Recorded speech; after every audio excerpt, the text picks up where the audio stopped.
हो जमीन धोके चलत बड़ी।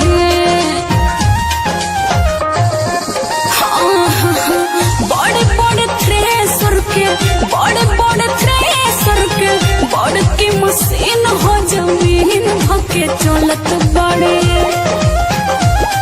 जमीन धोके चलत बड़ी दुल्हा के बहिन हो जमीन धोके चलत बड़ी। दुल्हा के बहिन हो जमीन धोके चलत बड़ी। दुल्हा के बहिन हो।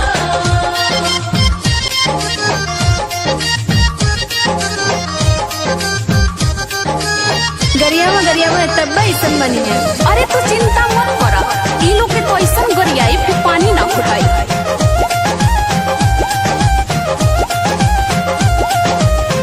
अपने सुरतिया पे करेली गुमान हो, रूपवा सजा के खूबे चलली उतान हो। अरे तनी कहता कि बच के रहल करे। अपने सुरतिया पे करेली गुमान हो, रूपवा सजा के खूबे चलली उतान हो।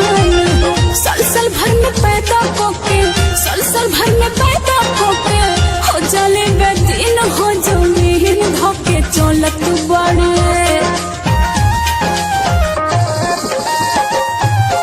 सलसल भर में पैदा होके सलसल भर में पैदा होके हो चली बेदीन हो जमीन धोके चलत बड़े। जमीन धोके चलत बड़े दुल्हा के बहिन हो जमीन धोके चलत बड़े। दुल्हा के बहिन हो जमीन धोके चलत बड़ी। दुल्हा के बहिन हो। करे दीदी हो जन कुछ जोने ताकत है बतिया सही ना तू चुप रहो, ऊपर पर मत दे, पहले हमके गरियावे तो तनी सा संवर कोके केहू समझावा, डॉक्टर वैद से इलाज करवावा। अरे ए दूल्हे राजा बतिया सुना तो कि ना हो। तनी सा संवर कोके केहू समझावा, डॉक्टर वैद से इलाज करवावा। मिस्री मलाई से हो जहे नमकीन हो जमीन धोके चलत बड़े। मिस्री मलाई से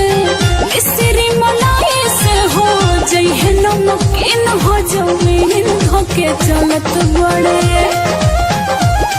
जमीन धोके चलत बड़ी दुल्हा के बहिन हो जमीन धोके चलत बड़ी।